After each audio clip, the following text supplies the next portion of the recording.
Jack Jones enters his plea while several new faces look to make their mark on the New England Patriots roster in 2023. Stick around. You're about to be locked in to the Locked On Patriots podcast. You are Locked On Patriots, your daily New England Patriots podcast. Part of the Locked On Podcast Network, your team every day.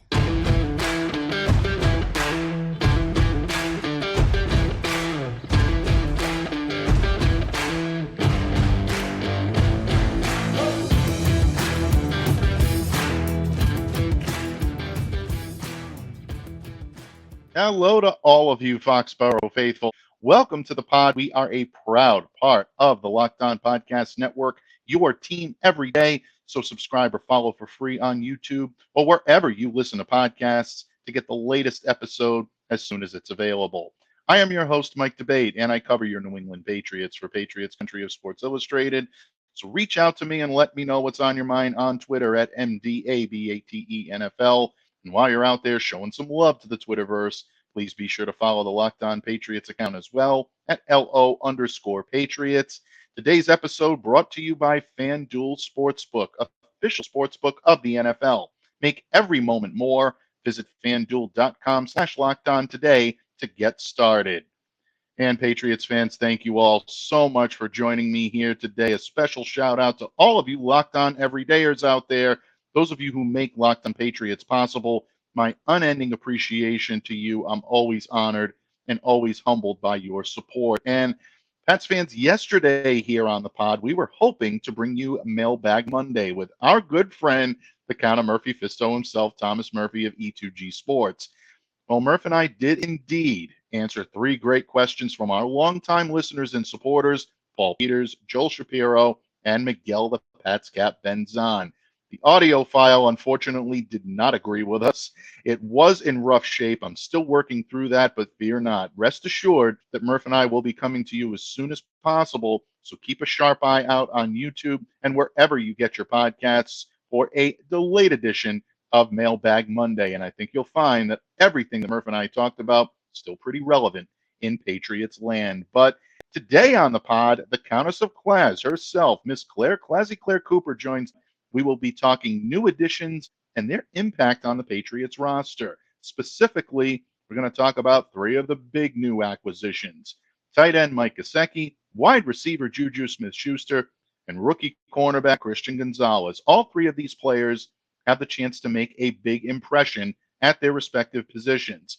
But which one is going to have the greatest impact? Well, that's what Claire and I are going to discuss here in just a moment, so stick around because the Countess of Clare will be joining us.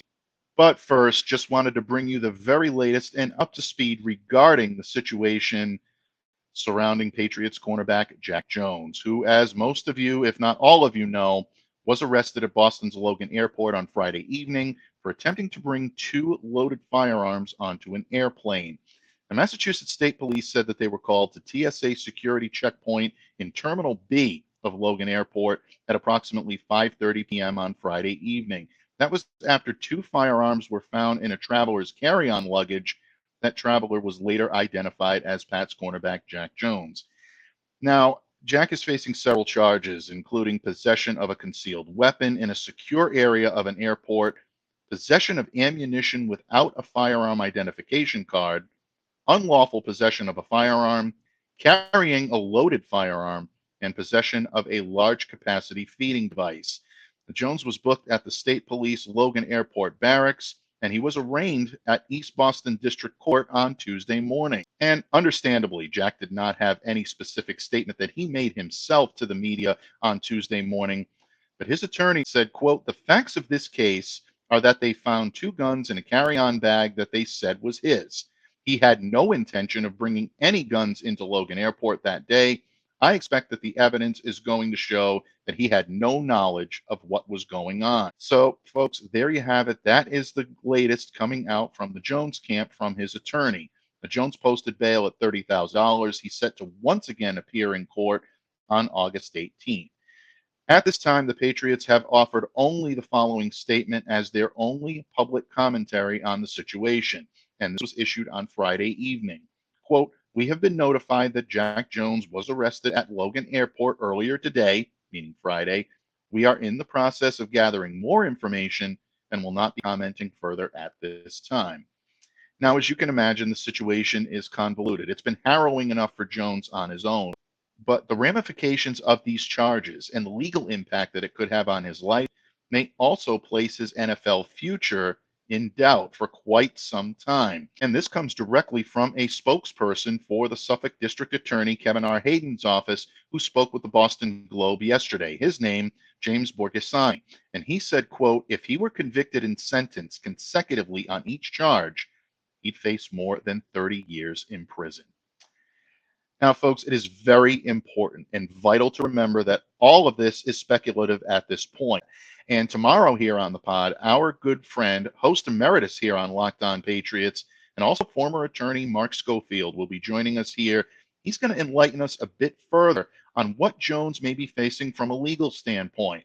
We're also going to discuss what the Patriots may end up doing at the cornerback position if Jones doesn't see the field for 2023. So make sure to stay locked in to Locked On Patriots for the very latest on the Jack Jones situation. And folks, as a reminder, keep here today because the Empress of tight endage, Miss Clare, ClazzyClare Cooper, is going to pop in just a moment to talk some tight endage and Mike Gesicki.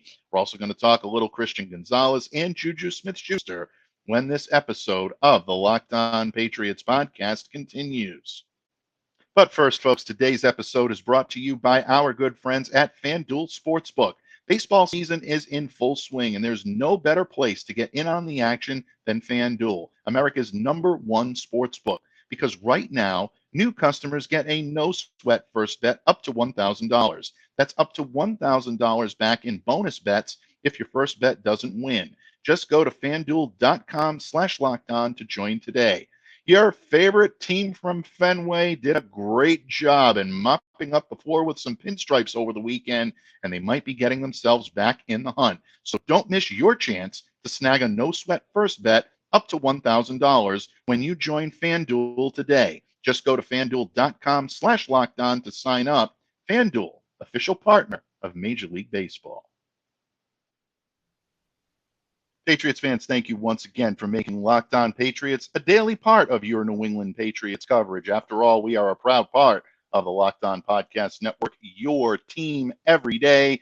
And because it's your team, we bring you your favorites right here on Locked On Patriots. And joining me today here is one of our very favorites. She is a columnist extraordinaire for Pat's Propaganda and the host of her very own podcast, the Clare Perspective, a Patriots podcast, powered by FBC Patriots, and of course is the driving force behind One Patriots Place with our good friends Murph and Steve Balistrieri. She is Miss Clare, ClazzyClare Cooper. Clare, thank you for joining me today from across the pond, and welcome as always to Locked On Patriots.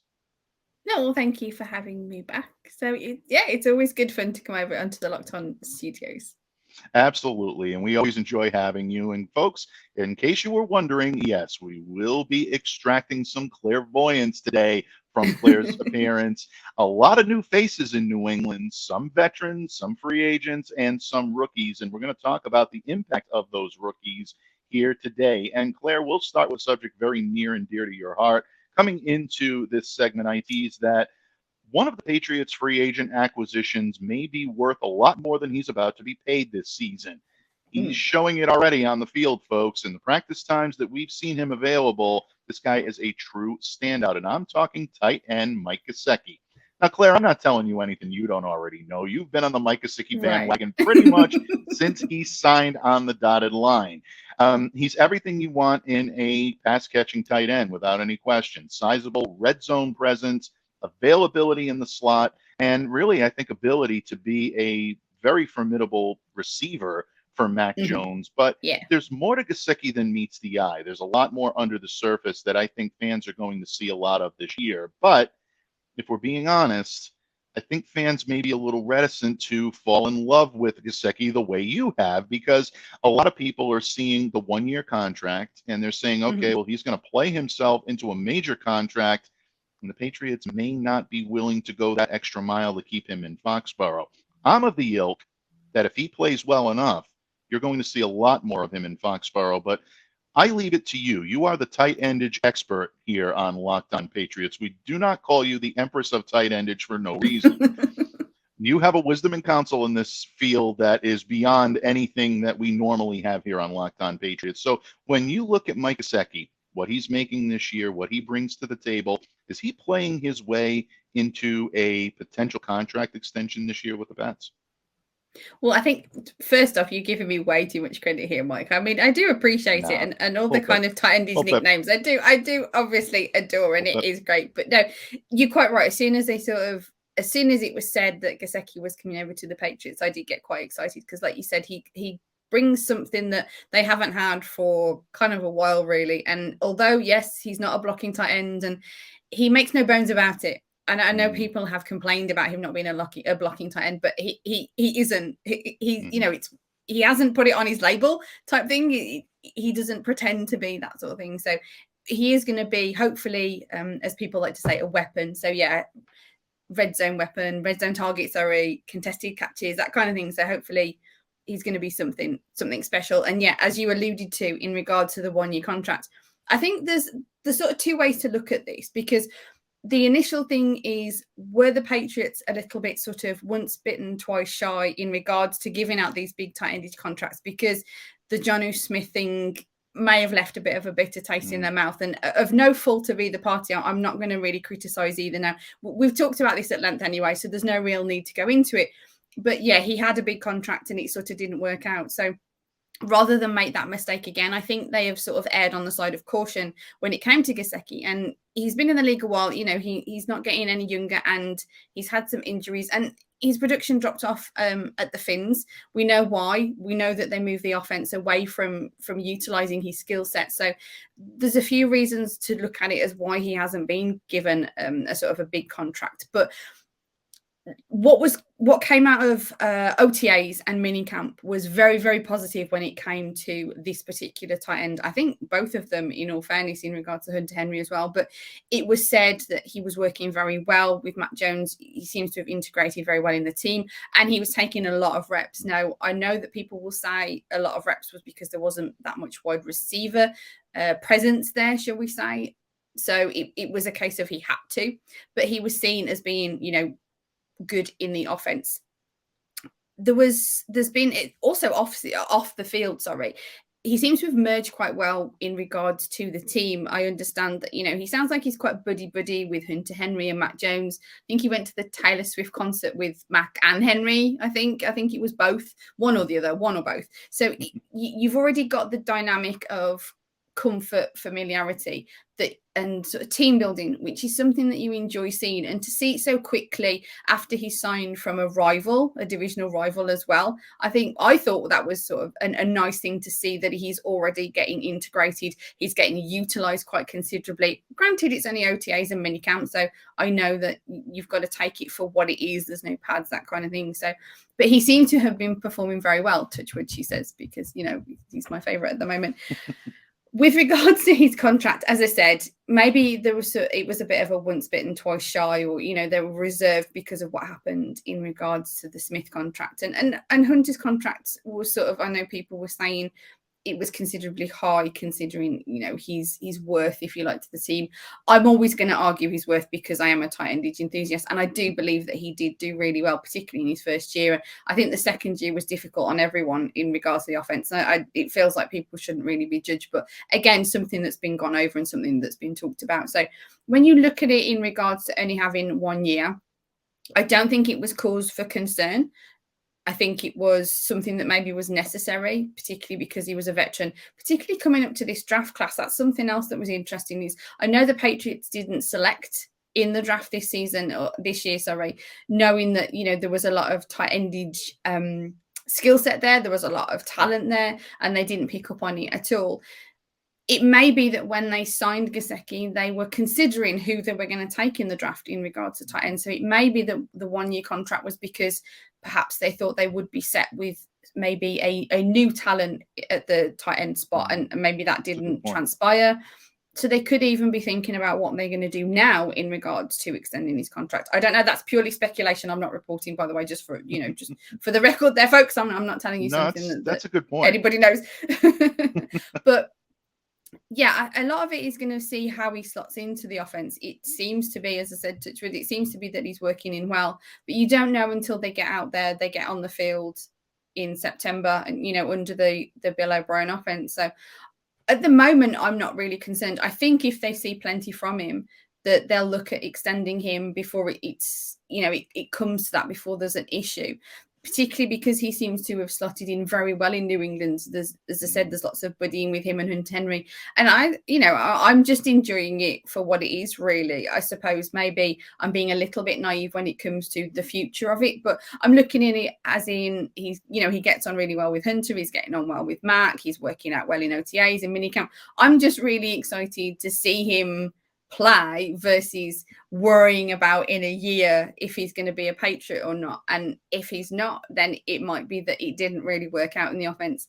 It might just be that Bill didn't want to pay for him. And we all know that Bill Belichick is really great for not wanting to do that. But it just feels a little bit too early to worry about it, because there's always the awful chance that he doesn't really work out very well in the offense this season for the Patriots, like he didn't last season for the Finns so much. So I think it's, to me, as I said, not to repeat myself, I do think it's a little bit soon as we get into the season. And if he's performing really well and there aren't whispers of contract extensions and talks of that, then maybe I'll be concerned then. But for right now, I'm just really excited to see him as a Patriot, and I just cannot wait until the season starts.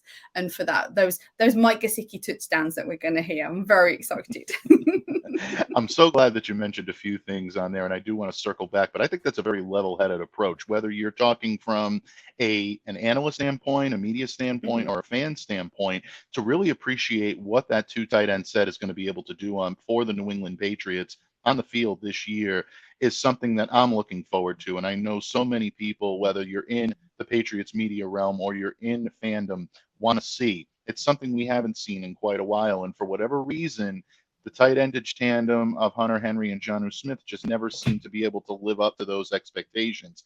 Gesicki can do it. I think he was utilized a lot during OTAs, a lot during minicamp, not just because there was a lack of wide receivers on the field and injuries that prevented guys from seeing the field, but I think it's indicative of the type of offense you're going to see from Bill O'Brien. He loves running 12 personnel. We saw it a lot. We saw both he and Hunter Henry out there on the field, engaged in a lot of different packages that really are unique to what you're going to see from 12 personnel and having two tight ends out there. So I don't necessarily think the personnel played as much of a role as some would have you believe. I think it played somewhat of a role, but Mike Gesicki was out there and Hunter Henry was out there because you wanted to see what these guys can do. And I think it's going to be something exciting to watch.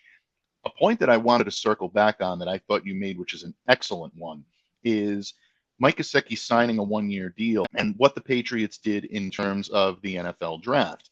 Now, yes, they did not select the tight end in the NFL draft. We've talked about that. Clare was not happy. The Countess was not pleased. But at the same time, you also understand. I didn't do the voice, folks. I did not do the voice. I said the words, but I didn't do the voice. I'm getting better. He has to pay a fine if he does it again. Absolutely, right. So I'm allowed to say the words, but I can't do the voice. So I'm sticking to that.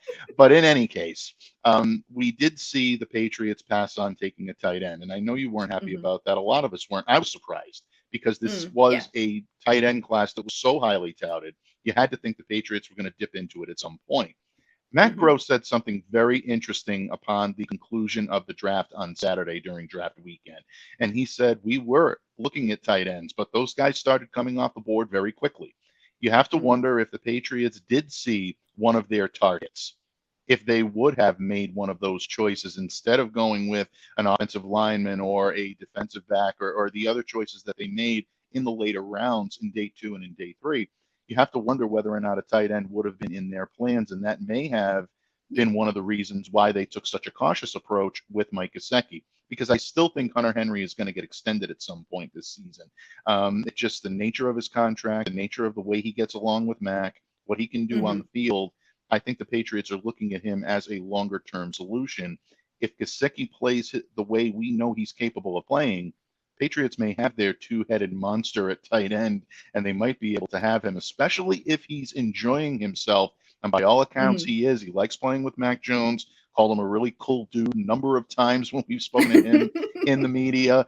He seems to be getting along very well with Hunter Henry, and I think the most important thing, he's getting along with Bill O'Brien, and that is so imperative for the success of a tight end personnel where you do deploy 2 tight ends. Would love to see that for the New England Patriots this season. So that was great. That was a great point about the draft, Claire, and I think something to remember. And whether or not he does sign a contract or what that contract looks like, well, definitely follow our good friend, the Pats Cap. He's got all the numbers. He'll work up the figures and tell you exactly what a contract extension may look like for Mike Gesicki. But I would be more optimistic than pessimistic on the possibilities, maybe during the season, I think most likely after the season, but the Countess of Class has illuminated us with a lot of optimism. And she does that here regularly on Locked On Patriots. And in just a moment, we're going to pull upon Claire's clairvoyance once again, because the Patriots do have 2 particularly new faces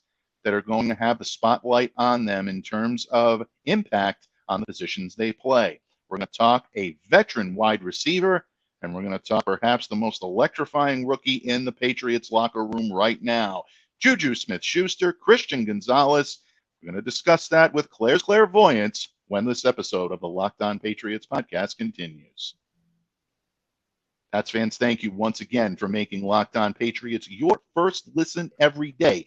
And remember, folks, you're going to want to make Locked On Patriots your first listen again tomorrow, as we dive into the kind of disheartening situation surrounding Patriots cornerback Jack Jones. Mark Schofield joins me here tomorrow, and you know from his days on the microphone here at Locked On Patriots, Mark spent part of his former incarnation as an attorney. We're going to get his legal opinion on what type of hot water Jack may find himself in for and what it means for his future on the field with the Patriots. So keep it right here. Stay locked in to Locked On Patriots. But today here, folks, we are absolutely regaled by the wisdom, the counsel, and the positivity of Miss Clare, ClazzyClare Cooper of A Clare Perspective, a Patriots podcast, and of course, Pat's Propaganda. And Claire, in the previous segment, we talked one of your favorite subjects. We talked tight endage and Mike Gesicki and his prospects of being here in New England beyond this season.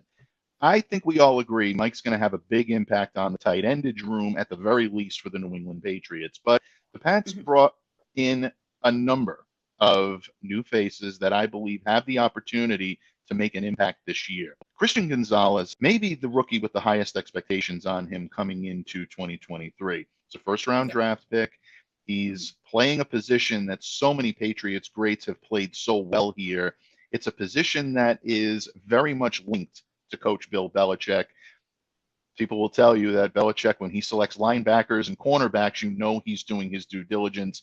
You know he's trying to make as much of an impact on the position as possible. We know that he's capable of doing big things on the field. But on the opposite side of the ball, JuJu Smith-Schuster was brought in to be the type of wide receiver that Bill O'Brien loves to employ, the type of receiver that can get under the defense, make the catches where only the receiver can make them and where the quarterback puts them, and also get yards after the catch.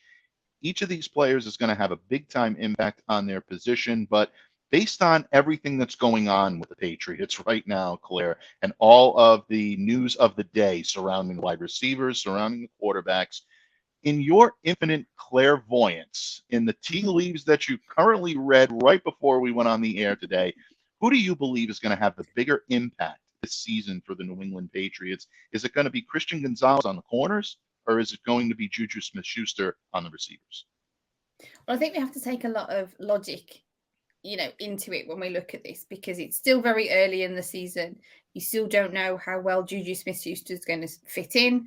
He wasn't fully present at minicamp. I understand that he hasn't fully worked out. Right. So there's uncertainty around that at this point. It feels the obvious answer in regards to Gonzalez because, as you said, he was the number 1 pick. He's going to be an NFL starter. It sort of makes sense that he's going to make the biggest impact.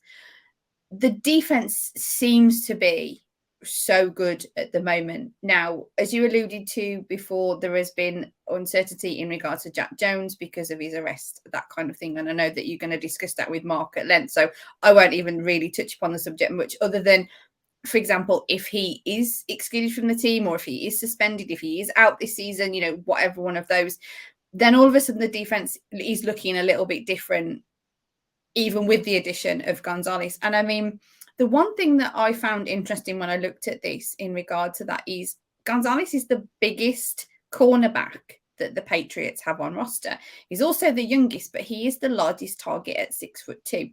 Now, I made a note that Jack Jones is 5'11". You've got John Jones at 5'10", Marcus Jones at 5'8", and Miles Bryant at 5'9". So he's a considerable body. Granted, he's tall rather than beefed up. I fully appreciate that. But all of a sudden, you've got a significantly larger target over at cornerback. So I think that makes a little bit of a difference, that they've gone down the road of getting that cornerback who is a bit bigger, who can sort of hold his own, maybe a little bit more, be that bit sort of taller in that respect. So I think he's going to be mostly the more impactful. Now, the other thing to look at in regard to the wide receiver section is you're looking at it at JuJu Smith-Schuster at the moment. So is he really your number one wide receiver, as people like to say, wide receiver one? Is he going to be the top pass catching target?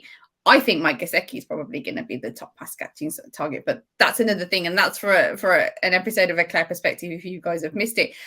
But there's also the fact that, as you've mentioned, as has already been mentioned, and he's the possibility of if they sign DeAndre Hopkins. So if they do, that throws all the JuJu stuff all out of the water, and that throws kind of shade onto that. So at the moment, it's so early in the season, and it's not even the season. We're looking at the off season, as I think we just talked about on One Patriots Place. There's so much that could change. There's such a difference that could happen.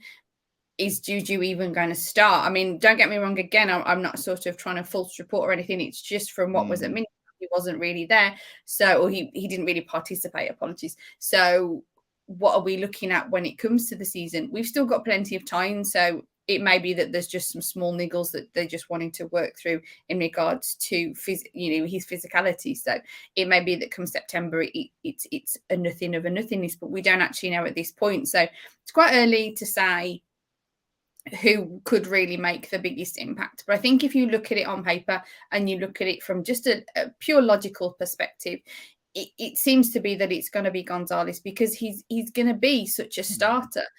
And it's in a position that the Patriots were sort of lacking. They needed him, and thus why they drafted him. Thus why they drafted a cornerback high in the draft. It was a need that was so high that, they took him in the first round. So I think he's also an individual who, as I said, he may be the biggest cornerback, but he's also the youngest at 21. So there's a lot riding on this kid's shoulders when he walks, when he walks out there as a Patriot come game day, that kind of thing. So the other thing to look at is, and I'm not trying to throw any negativity, but is the pressure going to be a lot? The pressure is going to be a lot on him, and how's he going to respond to that pressure of needing to be sort of a cornerback one as a rookie? And it's something that's going to be interesting to sort of see when the season comes. Again, like I said in the first segment when you talked about Gesicki, I'm just excited to sort of see what we can get, and I'm excited to see this guy play. And from everything that I've heard and have seen, he's a dynamic guy out there, and it's going to be interesting to see how the defense unfolds with him in it. It's going to be unfortunate if the Patriots don't have Jack Jones, because it would have been depth that they would have had there. And I think that would have alleviated some of the pressure that Gonzalez may end up facing when the season starts, because it may be that the depth is going to be reduced. It may be that they sign somebody. This is still to speculation now. This is news still to come, depending on what happens. So in regards to that, it may be that he's not under as significant pressure as he may be. So, and that'll be another interesting thing to watch. And I think it's just going to be exciting to see how this team really unfolds with all these new faces, as you mentioned. If JuJu Smith-Schuster starts, again, another new face that's going to be on that offense.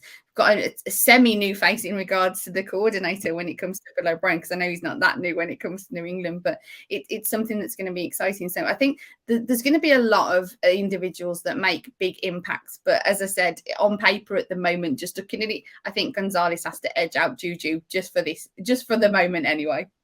Yeah, I think you make a very interesting point. And look, you have to take a look at the position. And the positional depth charts right now obviously dictate that Christian Gonzalez is probably going to take a bigger role with the Mhm. cornerbacks than JuJu will with the receivers. That's not to say Yeah. that JuJu isn't in line to have a good season. I know a lot of people are No. making a lot on him not seeing the field and him not being able to play, not being able to suit up. They're concerns, but I think once you see him on the field during training camp, that's going to quell a Yeah, lot of this, and you're going to get a chance to of see course. what the Patriots believe they were getting when they signed JuJu in the offseason and the due diligence that I'm sure that they did. I know a lot of people were talking about the knee injury that he suffered last year during the AFC Championship Mhm. game, still went on to have a very good game in the Super Bowl, and since then he's been taking a very temperate approach. Well, the Patriots want to make sure that they're not overloading him at this point and giving him the time that he needs to rest. I think he's had significant Sure. time to do that, and I think you will see him on the field when training camp begins in late July. But Gonzalez is a different story. First round draft pick, you're automatically called upon to be a contributor right off the bat with that type of draft capital. So the Patriots clearly knew when they were bringing him in, he's going to be a guy that's going to be one of our main cogs on the perimeter. Now, obviously, they thought that Jack Jones was probably going to be the guy on the other side. We don't know what the Patriots are thinking. Jones was arraigned on Tuesday morning in East Boston District Court.